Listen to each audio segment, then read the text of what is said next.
Olá, tudo bem? Hoje nós vamos falar de um programa, sobre a indústria do bem-estar, uma indústria que fatura muito.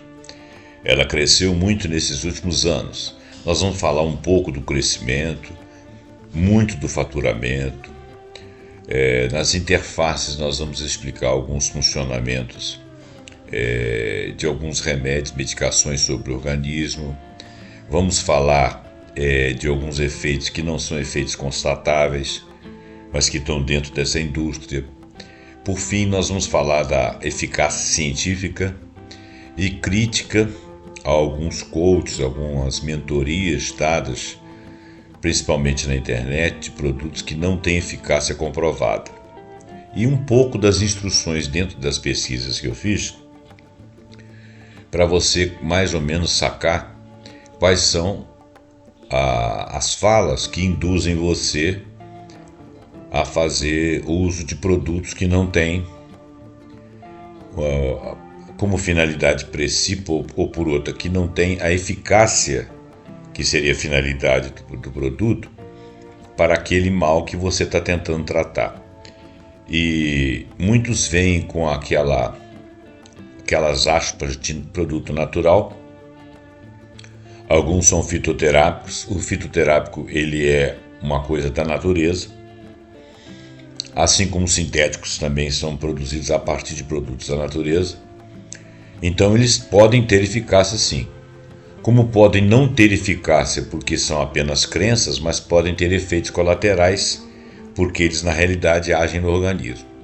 E quando eles são indicados por influencers, por coaches, por mentores ou por mentorias, muitas vezes que tem por trás uma forte propaganda, eu considero essa prática antiética. Bom, nós vamos evoluindo e ao chegar ao final vou fazer algumas considerações. As pesquisas que eu fiz trouxeram aqui muitas informações. Obviamente que esse vídeo ficaria imenso, então no final eu vou falar algumas das coisas que eu pesquisei, deixar a dica para você pesquisar outras coisas. Eu não posso falar o nome de medicamentos, não posso falar inclusive dos próprios princípios ativos desses medicamentos, porque o algoritmo do YouTube cancela meu vídeo. Porque o algoritmo ele não raciocina, ele não sabe que eu estou falando sobre um tema e pedindo uma contraprova, ou fazendo essa contraprova, ou sugerindo que aquilo ali pode estar certo ou pode estar errado, ou constatando isso. Ele simplesmente, se aquela palavra estiver associada a alguma dúvida que aparece na internet, ele pode cancelar meu vídeo. Então, eu tenho que tomar muito cuidado com o que eu vou falar. Inclusive porque os sites que têm mais poder, vamos dizer assim, que têm mais visibilidade e que têm equipes que controlam essas coisas, em geral, eles não são abatidos. E o mais interessante é que algumas coisas que eu falar aqui e que um site, por exemplo, de uma instituição médica ou de um instituto ou mesmo de um conjunto de médicos, alguma coisa assim, ainda que sejam de medicinas alternativas, eles costumam ter mais capacidade de passar vídeos, eu não sei porquê, porque o algoritmo é o mesmo, do que eu conseguiria. Então meu vídeo começa a perder visibilidade. Bom, e essas pessoas de repente eles já têm um público fiel, então eles ganham visibilidade. O vídeo deles só são cortados se eles falarem palavras realmente que são terminantemente proibidas na internet. Mas eles sabem quais são, eles não falam. Eu, por ser inocente na área, eu estou aqui apenas pesquisando, passando para você uma informação, sem que eu me dê como douto da matéria, apenas trazendo conselhos e palavras de pesquisas de institutos, de universidades, de papers, de pesquisas acadêmicas, né? E com a autoridade de outras pessoas, inclusive de instituições de pesquisa, eu fico na mão deles, né? Eu fico com muito menos capacidade de saber o que eu posso exatamente falar. Bom, eu vou começar então. A indústria do bem-estar, crescimento, faturamento e eficácia científica. E A indústria do bem-estar tem experimentado um crescimento exponencial nas últimas décadas. Ela movimenta bilhões de dólares globalmente e consolida-se como um dos setores mais dinâmicos atuais da economia. E no Brasil, esse mercado também avança rapidamente, impulsionado por mudanças no estilo de vida das pessoas, maior conscientização sobre saúde mental e física e a busca por qualidade de vida. O problema é que às vezes as pessoas são impulsionadas por mudanças no estilo de vida, porque muito se fala em todos os lugares, os médicos, as TVs, os programas, a própria internet. Então as pessoas se tornam mais conscientes sobre a questão mental e física. Porém, ao colher a informação, muitas vezes você colhe informação em lugares errados, mesmo que a pessoa tenha a melhor intenção do mundo. Então, eu convido você a sempre pesquisar a respeito de tudo que você for fazer. Até mesmo quando o médico que você confia, você não sendo médico, mas você é uma pessoa inteligente, você pode pesquisar os efeitos colaterais, principalmente se for um remédio assim meio fora da curva. O próprio remédio que é muito utilizado, às vezes um anti-inflamatório, que é muito utilizado, você deve pesquisar efeitos colaterais, deve pesquisar o tempo que você pode tomar aquilo ali, se é absolutamente necessário você tomar, porque de repente você tem algumas intercorrências com esses remédios devido a outras medicações, ou devido ao seu biotipo, ao seu histórico pessoal. Então, você relata ao médico, de repente ele troca aquilo ali. Tanto os medicamentos sintéticos quanto os medicamentos fitoterápicos, eles têm não só os prazos de validade, eles têm os tempos em que você pode utilizá-los. E tem uns que fazem efeitos para um, não fazem efeitos para outro, e tem uns que não fazem efeito para ninguém e não passam por testes. É muito importante. Normalmente o da indústria, os sintéticos, em geral, eles são todos patenteados e são testados. Alguns fitoterápicos, alguns de medicinas alternativas passam por esses testes, outros dessas medicinas não passam. Estou falando contra elas? Não, eu faço uso em larga escala, mas eu pesquiso cada medicamento, cada princípio ativo que fala ali e já concluí em várias leituras que fiz que alguns não valem nada, não servem para nada, é gasto dinheiro à toa. O problema não é esse. O problema não é você gastar dinheiro à toa, esse é um dos problemas. O problema mais grave é que ele não faz o bem que você deseja, mas ele pode ter um efeito colateral certo. Eu vou citar isso mais à frente. Bom, então, a indústria do bem-estar cresce. O crescimento global no Brasil. De acordo com a Global Wellness Institute, o mercado global de bem-estar atingiu 5,6 trilhões em 2022. Com uma taxa de crescimento anual de cerca de 10%. Entre os segmentos que mais se destacam estão os de saúde mental, redução de estresse, meditação, terapia, os apps de mindfulness, que são aplicativos que ajudam a praticar a atenção plena, que é o mindfulness, e por meio de meditações guiadas por profissionais. Em tempo, traduzimos mindfulness como atenção plena. Nutrição também é um outro segmento de alimentação saudável chamado superfoods. Superfoods é uma palavra estrangeira que nós poderíamos traduzir como superalimentos. É interessante como que a gente necessita de palavras estrangeiras que não têm assim uma significância tão extraordinária do que se fossem traduzidas. Superalimentos, superfoods. Fica usual, para nós importarmos uma palavra porque ela tem impacto.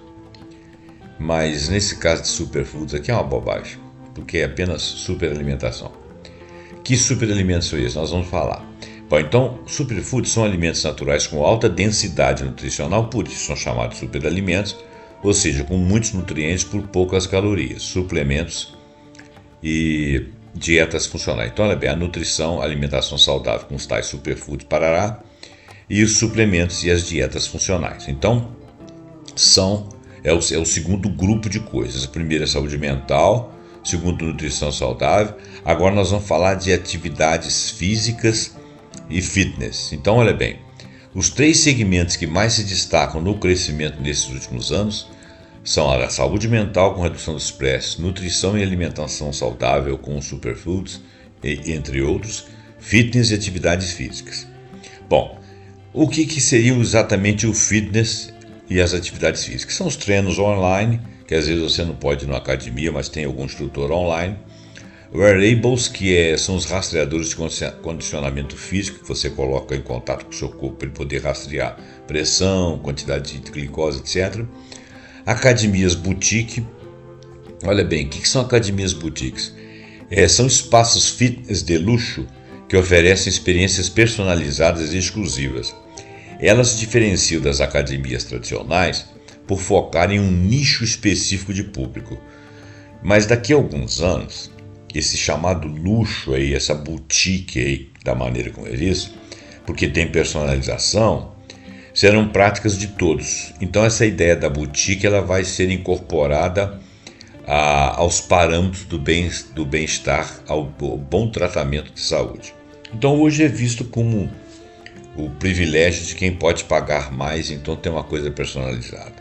Daqui a uns tempos as academias, os institutos de beleza, os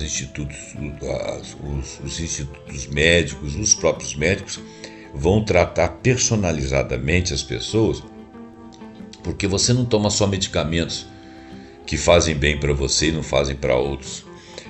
Qualquer tipo de atividade, de atitude que você tome em relação à sua saúde, seja na nutrição, seja nas atividades, seja inclusive até na saúde mental, são coisas personalizadas, porque nós não somos exatamente iguais em termos de organismo. E nós temos psiquismo também, que modifica muito a relação que a gente tem com as coisas. Então, por isso que a personalização ela é importante para realmente ativar em você aquilo que você tem de melhor, né? E tem pessoas que têm capacidades que você não tem e você tem capacidades que ela não tem. Personalizando isso aí, enfatizando naquilo que lhe falta, o que falta em você não falta no outro, o que falta no outro não falta em você. Por isso que tem que ser personalizado. Bom, vamos falar um pouco das características dessa academia de boutique antes da gente seguir.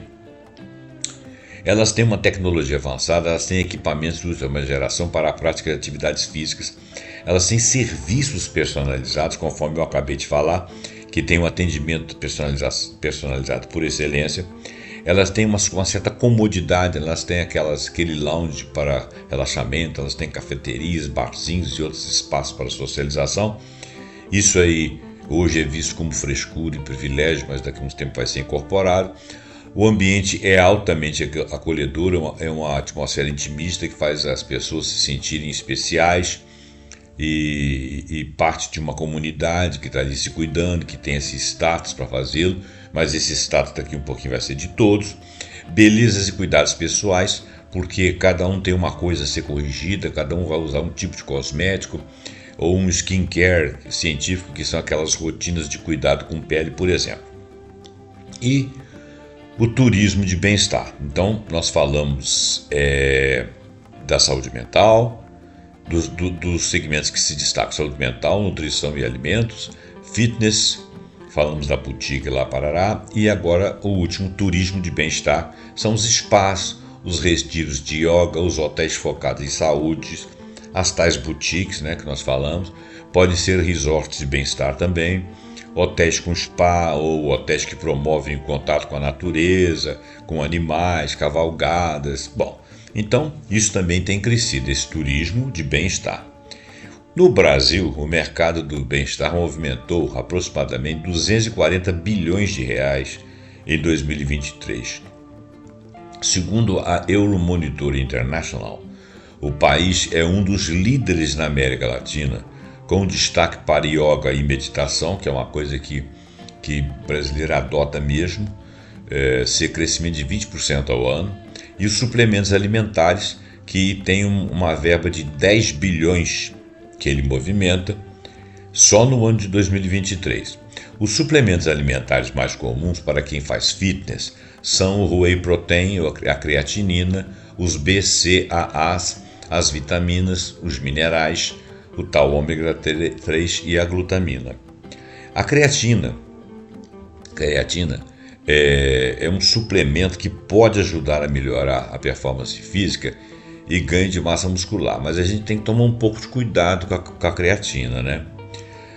O uso excessivo de creatina pode comprometer rins, tá?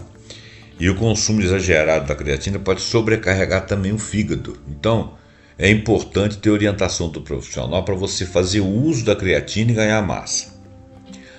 Agora, o whey protein é um suplemento alimentar e algumas pessoas pensam que o whey é uma marca. Não, o whey é um suplemento.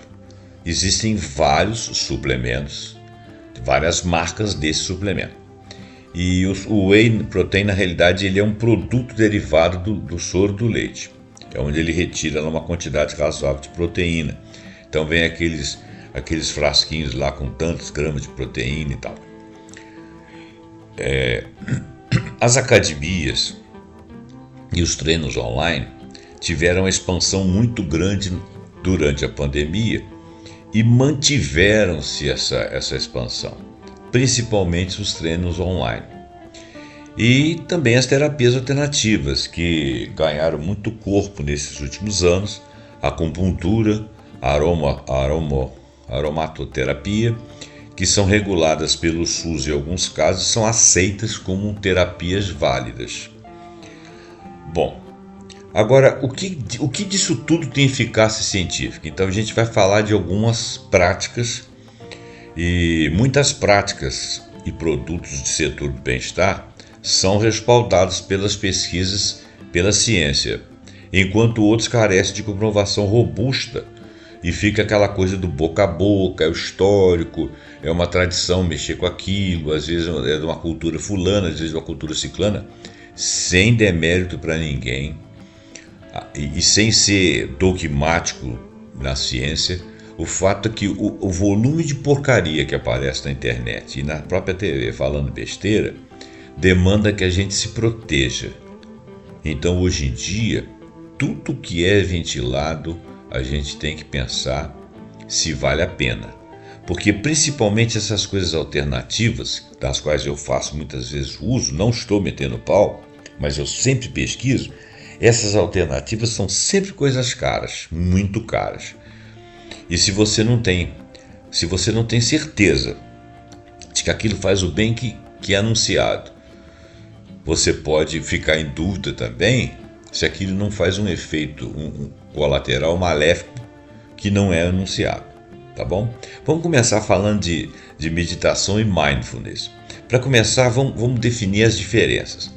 O que é o mindfulness? Ele é um estado de atenção plena e consciência do momento presente que você tem que treinar para estar sempre nesse momento presente, atento.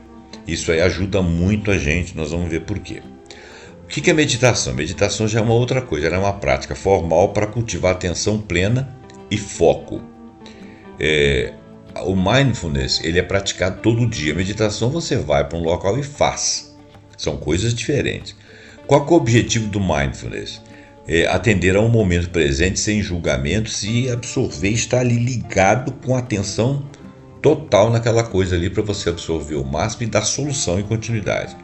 O que a meditação traz? A meditação já é uma coisa que você consegue chegar mais ao autoconhecimento e você vai ter serenidade. Qual que é a integração do dia a dia com as duas práticas? O mindfulness pode ser integrado às atividades diárias. Você trabalha com ele, você faz aquilo ali diuturnamente.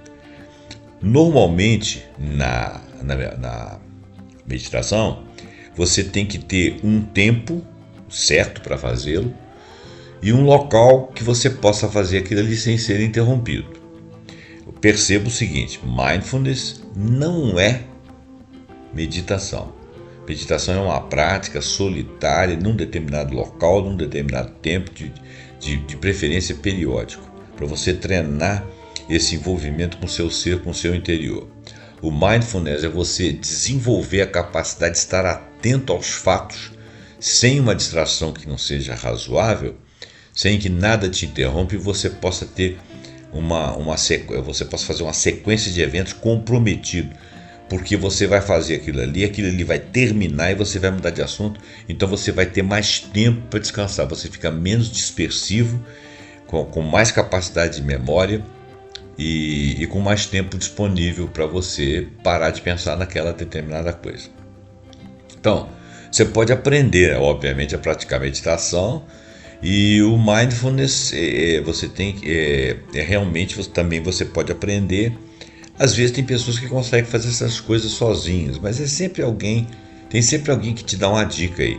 Psicólogos podem te ajudar a fazer meditação, alguns coaches que são realmente pessoas competentes conseguem ajudar você a chegar a um estado de meditação profunda, e algumas técnicas te ajudam a realizar o mindfulness. Vamos lá. Você pode aprender o mindfulness e a meditação com professores, com programas, aplicativos, vídeos, áudios, ou mesmo você sozinho. Professores e programas de academia de yoga, clubes esportivos, até hospitais e clínicas, terapeutas com formação em MBSR ou MBSCT, são pessoas que podem te ajudar. Aplicativos, vídeos e áudios também podem te ajudar. Existem diversas intervenções baseadas em mindfulness disponíveis online ou por meio de aplicativos para smartphones, que você pode até colocar no ouvido e ouvindo aquilo ali e absorvendo.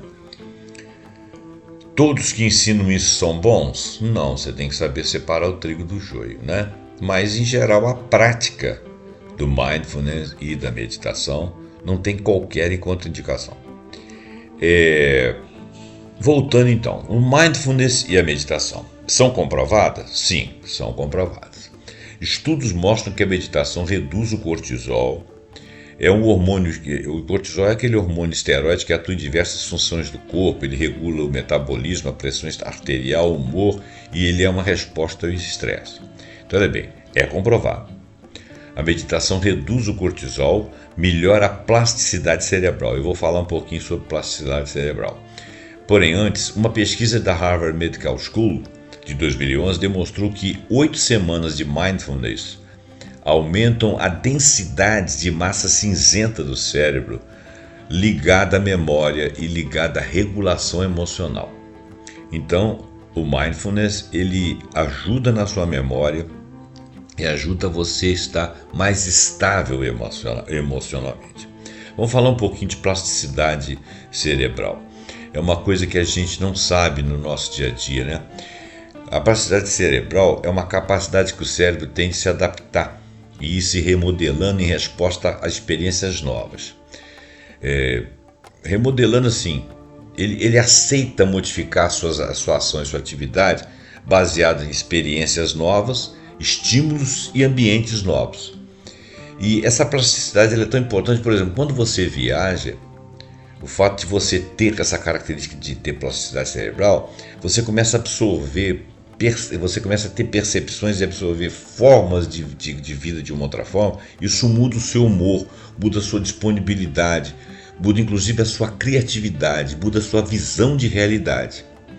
Então, quando você tem experiências novas, você fez lá um desafio, num curso, por exemplo, ou quando você tem estímulos, alguém te fala, pô, vamos fazer isso, vamos fazer uma corrida, vamos montar um negócio, vamos fazer alguma coisa diferente, o cérebro ele vai se adequando. E também aos ambientes, por isso que eu falei de viagens. Também é conhecida como neuroplasticidade, essa plasticidade cerebral, ou plasticidade neural. Essa capacidade está presente ao longo de toda a vida, mesmo nas pessoas mais velhas. Portanto, você manter o seu cérebro funcionando, porque você tem competências do cérebro, uma delas a plasticidade neural, faz com que você tenha a capacidade de modificar atitudes, modificar as suas performances, se manter ativo, atuante necessário, né? Conseguir ter uma resiliência melhor, porque você tem uma capacidade de modificar a forma de trabalho do seu cérebro por aprendizagem. Então, o cérebro é formado por redes de neurônios, né? E essas redes de neurônios se conectam ali para realizar alguma tarefa. A plasticidade cerebral ela consegue atuar nessas redes existentes, gerando novas e alternativas, permitindo que o cérebro se adapte. A vida humana, as gerações são adaptações. O cérebro é o principal adaptante, vamos dizer assim. A plasticidade cerebral ela é fundamental para a aprendizagem e para a memória. Quando você se tranca numa coisa e acha que já sabe tudo, o que existe de novo você não quer, você perde algo dessa plasticidade. Essa plasticidade ela te mantém útil, nem que seja para você mesmo. Os benefícios da plasticidade cerebral é que ele favorece um envelhecimento que é inevitável, mas ele será mais saudável. Eu já estou enfatizando. A plasticidade cerebral desempenha um papel fundamental na manutenção da saúde mental, de você não se permitir abalos, de você estar mais forte, de você irrigar sua rede neural de forma que você seja mais resistente, mais resiliente. E, portanto, você vai ter qualidade de vida. Então, a plasticidade cerebral otimiza o funcionamento do cérebro e, portanto, da mente e chega até a recuperar de lesões. Tá? Bom, agora nós vamos falar da segunda coisa que tem a ver com o bem-estar. A primeira aqui, foi a meditação e o mindfulness. Nós já comprovamos que ela é comprovada, ela ajuda o cérebro a se adaptar, a funcionar direitinho. Agora nós vamos para o exercício físico. Eu vou falar isso aí mais de uma vez, até para a gente fixar, mas a OMS recomenda minimamente 150 minutos de atividade moderada. Não precisa ser academia para dar pancadão, não. Atividade moderada, para você não ser paradão, tá? Então, no mínimo 150 minutos de atividade moderada por semana para reduzir o risco de doenças cardiovasculares, diabetes e depressão. E este é um limite mínimo dentro do espectro da boa saúde. Um limite mínimo. Pelo menos 150 minutos na semana. Um estudo publicado no The Lancet em 2018 mostrou que exercícios regulares diminuem em 30% os sintomas da ansiedade. Não precisa ser muito exercício, não. Nem precisa ser muito profundo, nem muito duros. Pode ser algo. Além disso, o exercício físico, ainda que o moderado, ele ajuda você a sair do tal sedentarismo. O sedentarismo, às vezes você tem alguma atividade física, você anda, você desce uma escada, você vai na esquina comprar um pão e tal. Mas não é uma quantidade de exercício suficiente que faz você modificar sua respiração. Funciona como se você estivesse sentado o dia todo, descansando o dia todo. Então, a própria ideia de você se destinar a fazer um exercício físico já muda os seus sintomas, já muda a sua forma de ver as coisas, já te coloca num comprometimento, já te dá um ritmo. Então, o exercício físico, ainda que moderado, ele pode ajudar você a sair do sedentarismo. O sedentarismo ele tem muito de psiquismo, é a forma como você está na vida. Você precisa de ter um gapzinho aí para você sair dessa. E o sair do sedentarismo vai melhorar a sua saúde física e a sua saúde mental. Quando eu falo essas coisas, às vezes as pessoas ficam pensando assim, pô, esse cara é o foda. Não é nada disso. Eu também padeço de vários erros aí, mas uma coisa que eu procuro não ser é sedentário. Mas o que é o exercício físico moderado? Porque o exercício físico de racha a cabeça, racha o coco, é aquele que você vai para a academia e lá o cara vai te instruir. Agora, o que é o exercício físico moderado? Como é que você pode começar até por si próprio? Bom, o exercício físico moderado é uma atividade física que torna a respiração mais difícil. Não é que você fica asfixiado, não. É que ele força, o batimento cardíaco força você inalar mais oxigênio para dar conta dos músculos. Então aquela respiração que você está arfando, que eu estou chamando aqui de difícil, ela está provocando a entrada de oxigênio e está te dando uma dilatação de pulmões, está trabalhando a sua capacidade pulmonar. Então isso é que ele está chamando aqui de respiração difícil. Por exemplo, uma caminhada, uma pedalada, vai alterar a sua respiração. Lembrando que a tal respiração difícil, né, é exatamente um esforço para ampliar a quantidade de oxigênio no sangue, melhorar a respiração e a qualidade de vida das pessoas com problemas respiratórios, asma, por exemplo, bronquite, rinite, outras inflamações. Quer dizer, você está ali corrigindo uma deficiência. O exercício físico moderado ele pode ser realizado até em casa, com uma flexão de braço, né? Um agachamento, uma elevação de quadril, de sentado para o chão, do chão para sentado, prancha, aquela brincadeira da prancha que você fica reto assim, né? Você quase vira uma tábua. Aquilo ali tudo é um esforço que você pode começar devagarzinho.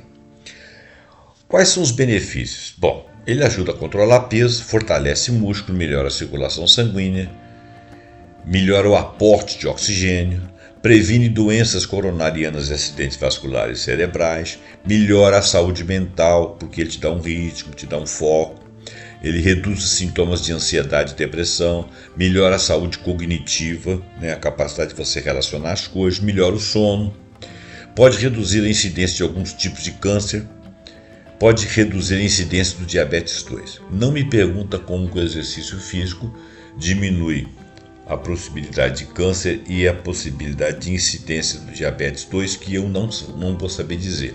Inclusive eu gostaria de saber, um dia eu vou pesquisar e trazer aqui para vocês. Esse negócio, porque o câncer ele é um processo de célula degenerativo. O que você usa que impede que as células se degenerem? Como que o exercício físico agiria nisso? Eu até acredito que ele faça isso, mas eu gostaria de saber como. Vamos lá. Como é que a gente começa a fazer exercício físico para sair de sedentarismo? Olha, começa com uma atividade física que você consiga fazer com regularidade. Porque exercício físico de fim de semana não funciona, não. A Organização Mundial de Saúde já falou, 150 minutos semanais de atividade física leve e moderada. Isso equivale a 20, 30 minutos de exercícios diários. Ou seja, você cria um ritmo. Todo dia você faz 20 minutos de exercício, ainda que seja em casa, né? Porque o importante é o ritmo. É como eu falei, não adianta você ter 150 minutos de exercício físico no domingo. O ideal é que você tenha 5 dias com 20, com 30 minutos. Ou 4, se você não conseguir fazer 5. Se você precisa passar muito tempo sentado, que é trabalhando, você trabalha num banco, você trabalha no escritório, você faz serviço em casa, você está sentado muito tempo. Seja no trabalho, né, na escola, na sua casa, você deve praticar atividade física. E se você pode, e também, se você pode, mas não tem paciência para ir para as academias, ou até mesmo um pilates, que não é uma coisa tão exigente, ou então se você às vezes não dispõe de tempo para caminhada, então para não ficar sedentário, algumas práticas são razoáveis. Olha bem, praticar atividade física moderada no dia a dia pode reduzir os riscos de AVC, diabetes, infarto e mortandade. Bom, e como praticar atividade física moderada? Bom, faça pequenas tarefas que exigem um esforço físico como subir escada. Subir escada é um grande exercício. Carregar compras pesadas, não pesadas a ponto de deslocar a coluna. Brincar com crianças ou cachorros, isso é porque eles têm muita energia. Ou usar um aspirador de pó para limpar a casa. Ou varrer uma casa. Roçar um pasto pequenininho. Isso é exercício físico. Claro que o ideal do exercício físico é a combinação do esforço, da respiração e do ritmo, né? Por exemplo, se você sair do seu bairro e ir andando até o centro da sua cidade, se você começar a fazer muitas paradas, porque você tem sinal, tem trânsito, tem lugar que você anda mais, tem lugar que você anda menos, está congestionado, você não está sedentário, você está fazendo alguma coisa, mas você não está fazendo exercício físico. Exercício físico é ritmo. É ele que te condiciona, é o ritmo que pega aquele esforço e te condiciona. Tá? Para chegar a uma boa performance, você pode andar. Bom, eles falam aqui o seguinte: mesmo que curta uma caminhada, mas se ela for programada, de forma a você não perder o tal ritmo que eu falo, é um exercício válido e barato, né? Agora, você pode começar com 1 quilômetro por dia. Você vai ter andado 5 km por semana. O ideal é você chegar a 5 km por dia. 2,5 para ir, 2,5 para voltar, né? Para chegar a essa performance de 5 km diário, que não chega a ser muita coisa, é ideal que você inicialmente vá aumentando de 1 para 2 até chegar no 5. Se você quiser mais alguma coisa, vai gradativamente até o patamar que você quer a partir daí. Não dá para fazer de arrancada, tá? Não dá para você entrar na academia agora, fazer força, fazer uma caminhada de 10 quilômetros e atravessar 2 vezes a piscina por baixo d'água. Isso aí não dá para você fazer no primeiro dia. Tem que ser começado, mantido, aumentado e chegar até um patamar que seja agradável. Caminhar diariamente, mesmo que poucos segundos, já traz benefícios. Só que faça uma caminhada contínua. Leia em pé, por exemplo, por 30 minutos, ao menos uma vez, porque você está mantendo uma postura, está ganhando equilíbrio, né? Aí, de repente, cansa, você vai lá, senta, depois você levanta, fica em pé outra vez, lê mais alguns minutos. Dicas para sair do sedentarismo. Comece com calma, né? De maneira progressiva. Estabeleça metas realistas, coisas que você vai realizar. Não adianta você colocar uma pilha de coisas que você vai fazer que você não vai fazer. Não vai querer começar a correr, por exemplo, com 10 km. Ou mesmo 5 no primeiro dia, você não vai conseguir sustentar sedentário. Tenha uma alimentação saudável. Se preciso, você vai no nutrólogo, ou numa nutricionista, ou num nutricionista, ou numa nutróloga, e tenha uma qualidade boa de sono. O problema é como você ter essa qualidade de sono, né? Porque o sono é uma coisa que você comanda. A melhor forma de você ter uma boa qualidade de sono é evitando o uso de medicamentos para dormir, porque eles viciam e depois não fazem efeito. Principalmente se você o fizer sem prescrição médica, que o médico vai te dizer o quanto e o tempo que você pode tomar aquilo. Se você tomar indiscriminadamente, você vai acabar viciando e depois ele vai parar de fazer efeito. Aí você vai ter insônias de verdade. Então, evita medicamento para dormir e adota hábitos saudáveis. Busca ajuda profissional, que é a melhor coisa que você pode fazer. Provavelmente esse profissional ele vai falar sobre criar uma rotina de sono. O que ele vai fazer? Você vai para a cama sempre no mesmo horário. E acorda também no mesmo horário, né? Mantenha o quarto escuro, porque a luminosidade acorda seu cérebro, então é mais difícil entrar no sono, né? A luminosidade, ela acorda seu cérebro, então você já viu que essas telas muito coloridas, aí, muito claras, perturbam, né? Então, pratique exercício físico regularmente, mantenha o quarto escuro, silencioso e fresco, evite usar eletrônicos como telas de computador, tablets, telas de TV, telas de celulares, pelo menos 1 hora antes de dormir. Como eu disse, a luz ela dá a mensagem para o cérebro que está claro. Então ela afasta o sono. Pratique exercícios regularmente, que vai te dar um cansaçozinho, mas evite atividades intensas perto da hora de dormir, porque elas vão te deixar excitado também. Pratique exercícios físicos, evite alimentos pesados, né? Você vai jantar 10 horas da noite, 9 horas da noite, não. Evite alimentos pesados, evite bebidas e cafeína. E nem preciso dizer, né? Evite o álcool e também o tabagismo. Tente atividades relaxantes antes de dormir. Meditação, leitura, banho quente antes de dormir, porque isso induz ao sono. Principalmente leitura. Leitura induz ao sono. Faça atividades que você gosta. Lembra que você está em processo de adaptação, você não deve exagerar no volume nem na intensidade. Bom, nós viemos do 1, 2 e 3. O 2 foi o exercício físico, o primeiro foi o mindfulness e a meditação. Agora nós vamos para o 3.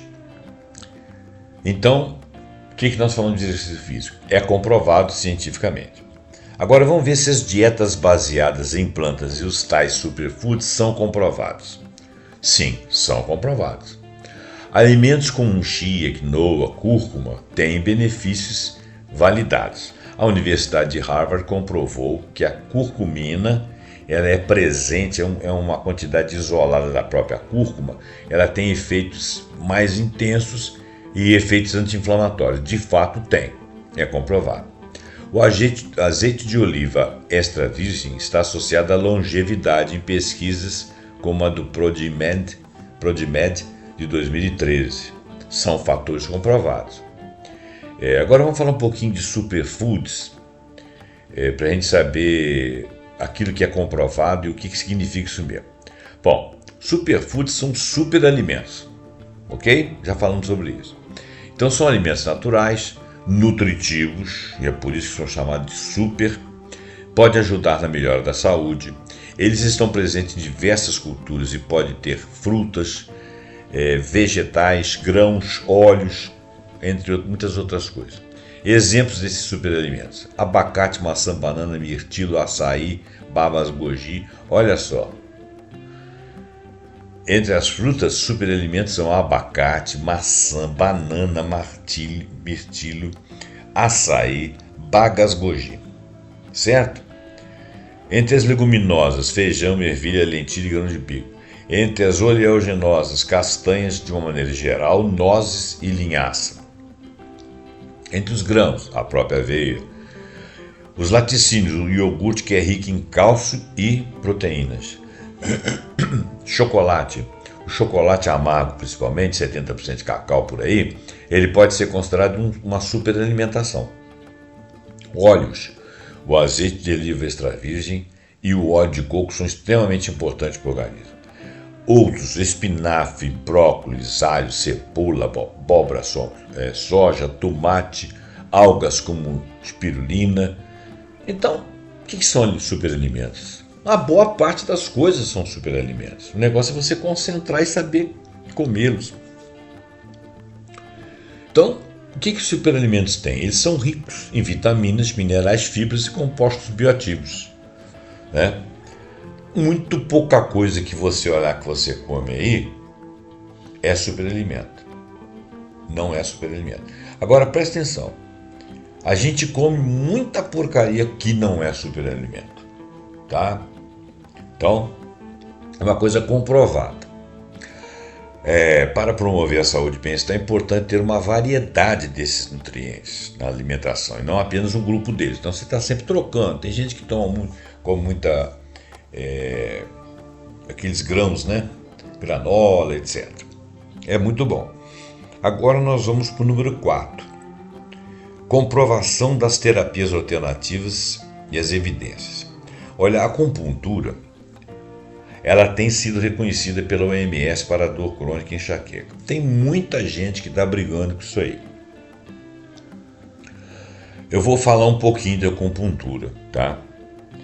Mas antes eu vou seguir aqui. A acupuntura é reconhecida, óleos essenciais, lavanda, estudos mostram a eficácia da redução da ansiedade com esses óleos. Quem diz isso é o Journal of Alternative Medicine de 2017. E vamos voltar falando aqui sobre a acupuntura. Alguns profissionais de saúde e outros críticos questionam a acupuntura. Mas a acupuntura é uma técnica médica reconhecida e comprovada cientificamente. A fundamentação científica da acupuntura, que é uma especialidade médica, é reconhecida pelo Conselho Federal de Medicina desde 1995. Mas você pode brigar com isso, pode achar que o Conselho não deveria ter aprovado.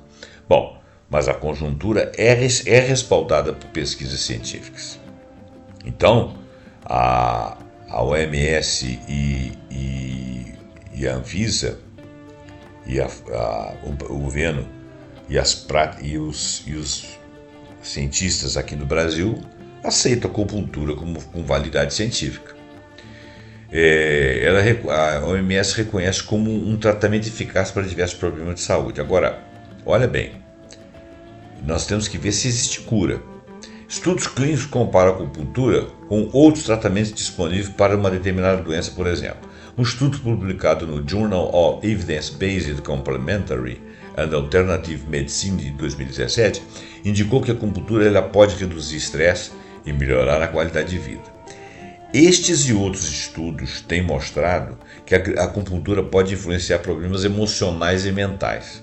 A acupuntura pode ser utilizada como terapia complementar para tratar problemas gastrointestinais, tensão muscular, estresse, dores crônicas, distúrbio de sono e ansiedade.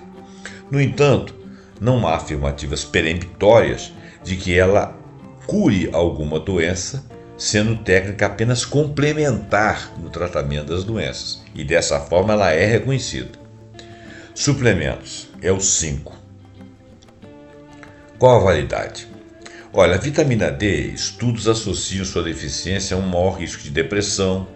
Por exemplo, o British Journal of Psychiatry, de 2013, fala que a vitamina D realmente ajuda a retirar a pessoa da depressão ou impede de entrar.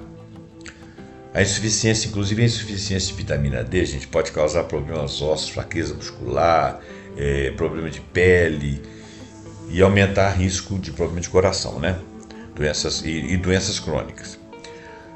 Problemas ósseos, raquitismo, né? Então, os suplementos que trabalham a suplementar a vitamina D, por exemplo, para crianças, você pode evitar o raquitismo. Osteomalácia. A vitamina D evita isso aí. A osteomalácia é um amolecimento de ossos que surge no adulto e mais nos idosos, devido à mineralização anormal e principalmente por carência histórica da vitamina D. Você tem lá o amolecimento do osso. Isso é completamente perigoso, né? E a osteosporose, que é muito parecida aí com a outra, mas não é a mesma coisa, ela é uma perda de minerais mesmo dos ossos. Você perde cálcio e fósforo, o osso fica frágil, qualquer batida ele quebra, às vezes quebra com o seu próprio esforço de estar em pé, quando você já está muito desmineralizado. Então essa doença ela provoca uma perda de massa óssea, tornando os ossos bem frágeis, né, e propensos a fraturas. É uma doença silenciosa que pode não apresentar sintomas até que ocorra a fratura e você descubra que você estava ali mal, né? O exame de densitometria óssea é o principal exame para diagnosticar e prevenir osteosporose. Mas tem outros, os de sangue, por exemplo. Mas outros parâmetros sanguíneos podem prevenir também, né? Nós não vamos dissecar isso aqui agora, que vai ficar muito extenso. Enfraquecimento dos ossos e por isso aumento do risco de fraturas. Fraqueza muscular. Aumento de risco de queda, especialmente em idosos por fraqueza muscular. Nós continuamos falando da vitamina D. Problemas de pele. Ressecamento da pele, rugas, linhas finas, flacidez e envelhecimento, tendências do desenvolvimento de acne, eczema, psoríase, quer dizer, problema de pele e doenças crônicas, tá? Então, doenças crônicas, por exemplo, cardiovasculares, ou ativar doenças imunes, ou a própria diabetes, obesidade, hipertensão arterial, artrite reumatoide, esclerose múltipla. Outros problemas, você começa a ter falha imunológica na ausência de vitamina D. A fragilidade imunológica ela facilita o aparecimento de doenças, como por exemplo resfriado, você fica com a imunidade baixa. Transtornos mentais, como ansiedade e depressão. Isso aí não é tanto, né? Dificuldade para dormir. A vitamina D ela é sintetizada, ela é um hormônio, né? Ela é sintetizada pela exposição solar. Seu organismo, em conjunto com a luz solar, forma lá a vitamina D, que é o tal hormônio. A sua biodisponibilidade depende de vários fatores. Absorção intestinal, o seu metabolismo e o armazenamento do tecido gorduroso. Bom, agora vamos mudar de assunto. Nós estamos falando de suplementos, né? De quanto que é necessário suplementar. Ômega 3, por exemplo. Ele auxilia na saúde cerebral e cardiovascular. Quem disse isso foi o American Journal of Clinical Nutrition, 2022. Vamos falar um pouquinho do ômega 3. O ômega 3 pode ter benefício para a saúde, porque ele pode reduzir o risco de doenças cardiovasculares e autoimunes. Autoimunes são aquelas doenças em que o organismo, o sistema imunológico começa a atacar tecidos saudáveis ou confundir suas células com invasores. Bom, então o ômega 3 pode ter benefícios para a saúde. Há controvérsias, sim, quanto à sua eficácia para tratar, por exemplo, de olho seco e aumentar a força. Mas parece que ele tem uma ação realmente boa para a saúde. Os benefícios da ômega 3: reduzir o risco de doenças cardiovasculares, como infarto, portanto reduzir AVC, angina instável, etc. Pode ajudar a reduzir os riscos de desenvolvimento de doenças autoimunes, como diabetes 1 e esclerose múltipla. Pode ajudar a prevenir doenças como trombose venosa profunda ou embolia pulmonar. Pode ter um efeito benéfico na doença de Alzheimer. Pode, né? Não sei se tem. Pode reduzir o processo de inflamação. O que os estudos dizem? Um estudo controlado pelo National Eye Institute não encontrou evidências de que os suplementos de ômega 3 sejam melhores que os placebos para alívio dos sintomas de olho seco, por exemplo.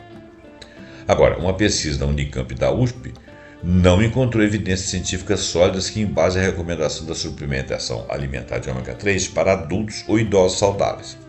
Então, parece que o ômega 3 é meio placebo. E efeitos colaterais. O consumo de altas doses de ômega 3, e o pessoal tem mania de encher a cara disso, por longo espaço de tempo, pode reduzir as respostas do sistema imunológico às inflamações, quer dizer, ele inibe o funcionamento de sistemas.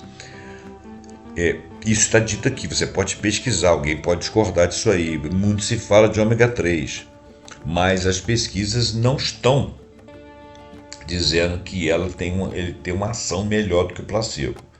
Então, se você toma e acha que faz muito bem, é possível que você se sugestione e isso te ajude. Efeitos colaterais, então, um deles é levar a sangramentos, tá? Outros efeitos colaterais que também são descritos aqui na literatura são mau hálito, suor com odor, dor de cabeça e sintomas gastrointestinais. Parece que ele não resolve o problema que ele se destinou, mas efeitos colaterais ele tem. É necessário mais pesquisa. O que mais carece de comprovação? Vamos lá, alguns nichos de bem-estar que têm evidências limitadas. Por exemplo, os tais detox, sucos e dietas desintoxicantes. Hoje em dia tem detox até para shampoo. Esses nichos aí de detox são avaliados assim, muito mal, viu? O corpo ele já tem um processo de eliminação de toxina que é natural, que é pelo fígado e rim. Então os tais detox eles não conseguem fluir, eles não conseguem aumentar essas doses. É mais um efeito psicológico, tá? Aquele negócio de cristais, energia vibracional, não tem nenhuma prova científica. É possível que faça, é possível que a ciência que comprove isso ainda não esteja no nosso alcance. Mas a ciência que nós conhecemos não comprova nada disso. Então, cristais de energia vibracional não tem cientificamente não tem comprovação. Alguns suplementos que são chamados de milagrosos, né, como colágeno oral. Anteontem eu fiz um programa sobre o colágeno e lá apareciam algumas comprovações e algumas incertezas.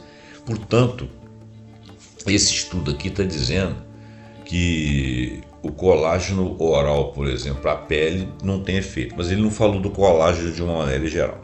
Bom, então a indústria do bem-estar continuará crescendo, mas é essencial que os consumidores busquem informações baseadas em ciência, antes de adotar práticas ou produtos quaisquer, só por ouvir falar, ou por acreditar num doido que aparece lá na televisão, ou uma doida, né? Enquanto a meditação, exercícios alimentares e alimentação balanceada e terapias como a acupuntura têm comprovação, vários outros métodos não têm. São apenas modas ou são coisas que se faz historicamente, então guardou por tradição. No Brasil, o setor deve se expandir ainda muito mais, especialmente com a integração entre tecnologia e saúde preventiva. Então, olha bem, o bem-estar, né, que está aumentando demais aqui as batalhas pelo bem-estar, louvável isso aí. Tem coisas boas e tem coisas ruins. É isso que é importante. A gente pode estar imbuído, você pode ter a melhor intenção do mundo e errar feio. Então é preciso de ter espírito crítico. Não dá para acreditar na primeira coisa. As alternativas vão aparecendo, a gente tem que ir pesquisando. Ele cita uma série de referências aqui, ó. Ele cita a Harvard Medical School, efeito da meditação, The Lancet, exercício e saúde mental, a PredMed fala de dieta mediterrânea, fala de longevidade, fala de outras dietas, o British Journal of Psychiatry fala da vitamina D, outros minerais, fala da depressão, das associações e tal. Bom, então, bem, investir em bem-estar é válido, mas sempre com evidências como guia. Não dá para a gente achar que nós vamos fazer a coisa na pancada. E tem uns falsos coaches aí vendendo suplementos não comprovados, uns mentores aí de bem-estar físico e psíquico, que são um problema crescente, especialmente com a popularização das redes sociais, onde muitos se autoproclamam especialistas sem qualquer titulação que garanta. Porque ele está falando ali, você está acreditando, às vezes ele está bem vestido, às vezes ele se diz médico. Eles prometem resultados milagrosos vendendo métodos não comprovados. Cuidado com isso, tá? Tem aquele lá, emagreça 10 quilos por semana, eu sou treinado em educação física, nutrição, psicologia ou medicina. Você tem que olhar para ver se ele consegue abranger isso tudo, se ele pode falar em nutrição, se o que ele está falando de nutrição é válido, se a psicologia dele não é furada, se não é apenas modismo. Bom, a questão do detox, que parece que não tem muito a ver. Alguns produtos até são testados e são permitidos pela Anvisa e pelo FDA, mas não tem comprovação, né? Por quê? Porque a Anvisa, ela de repente não exige um teste contra um placebo, né? Dependendo da origem do elemento, do medicamento, da alimentação. E tem também a questão do culto à personalidade. Tem gente que tem carisma, né? Ele tem aquela cara de Salvador ali que vai levar você não vai envelhecer nunca mais, vai viver 250 mil anos, né? Só por causa daquele coach ali, né? Guru, né? Inclusive isso tem na religião também. Então, tem dietas enganosas, dieta da lua, terapia de cristal para doença, limpeza de aura. O reiki é uma coisa que eu tenho ouvido falar bem, parece que tem alguma comprovação, parece que tem alguma coisa, mas tem muita coisa ali. Pode ser até que existe uma ciência dos cristais, mas o que tem por aí não necessariamente está provando nada. Bom, eu não vou continuar falando disso, porque nós já estamos com um vídeo muito grande. Eu agradeço a sua atenção, passa esse vídeo para frente, deixe seu like, deixe seu comentário, aperta o sininho para você ficar sabendo todas as vezes que nós estivermos fazendo vídeos novos, ou se você não for assinante ainda, assina o meu canal e engaja comigo aqui.